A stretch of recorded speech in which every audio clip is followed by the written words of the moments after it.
তেরে বান্দা তোর পিঠে ধরে বললাম, তোর মাথায় হাত বুলাইয়া বললাম, তোর হাতে ধরে বললাম, ভুল করিস না বান্দা। বান্দা তুই ভুল করিস না রে, তুই ভুল করিস না, গুনাহের রাস্তায় যাইস না বান্দা। তোর কষ্ট হবে, তুই কবরে কষ্ট পাবি, তুই জাহান্নামের আযাব ভোগ করবি, এমন আগুন তুই সইতে পারবি না। ওয়া ইলাইহি তুরজাউন, আমাকে আসতে হবে আমার কাছে। ইলাল্লাহি মারজিউকুম জামিআন, আমার কাছে ফেরত আসতে হবে। কি করছিস এটা? এই বাপ তুই আগুনে পুড়বি, আরে মা তুই আগুনে পুড়বি, বেপরদা নারী তুই কষ্ট পাবি, উলঙ্গ ছবি দেখা যুবক তুই মরে যাবি, তুই শেষ হয়ে যাবি, তুই আগুনে পুড়ে ছাই হয়ে যাবি। আরে ছেলে করছিস কি তুই? এটা করছিস কেন? এই সুন্দর জীবন নষ্ট করে দিচ্ছিস। ওয়া ইলাইহি তুরজাউন, রব্বুল আলামিন বলেন আমার কাছেই ফেরত আসতে হবে, আমার কাছেই। হ্যাঁ, এই কথা বহুবার আছে। ওয়া ইলাইহিল মাসির, আল্লাহর কাছেই ফিরে আসা।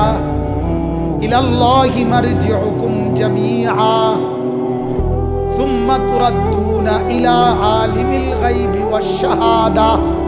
বারবার বারবার আল্লাহ বলেন, যা করো বান্দা আমার জন্যই করো, গোলামি করো আমার, বন্দিগি করো আমার, জান খরচ করো আমার জন্য, মাল খরচ করো আমার জন্য, কারণ আমার কাছেই ফেরত আসতে হবে। মাল দিয়েছি আমি, জানও দিয়েছি আমি, আবার নিয়েও যাব আমি। কে নিয়ে যাবে? রব্বুল আলামিন কোরআনে আছে, কারুনকে আল্লাহ বলেছিলেন, কারুন আমার দেওয়া মাল থেকে তুমি আমার রাস্তায় খরচ করো।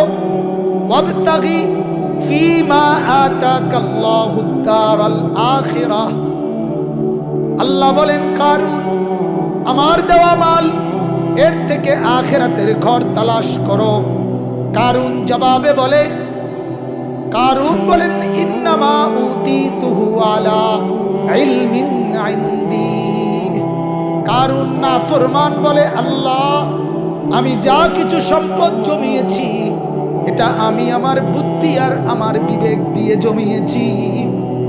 আল্লাহ বলেন, না না, আওয়ালাম ইয়ালাম আন্নাল্লাহ কাদ আহলাকা মিন ক্বাবলিহি মিনাল কুরুনি মান হুয়া আশাদ্দু মিনহু কুওয়াতান ওয়া আকসারু জামআ।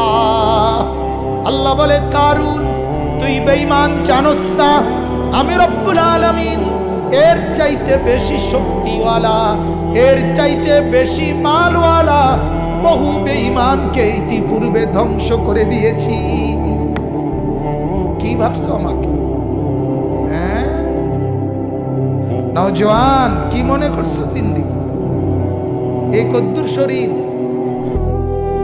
সামান্য কতক্ষণের যৌবন,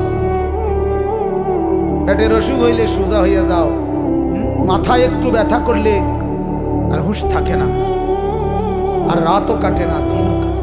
একটা কাঁটা বিঁধলে এটার যন্ত্রণায় আর ঘুম হয় না। এই জন্য আল্লাহ তাআলা বলেন, ইলাইহি তুরজাউন।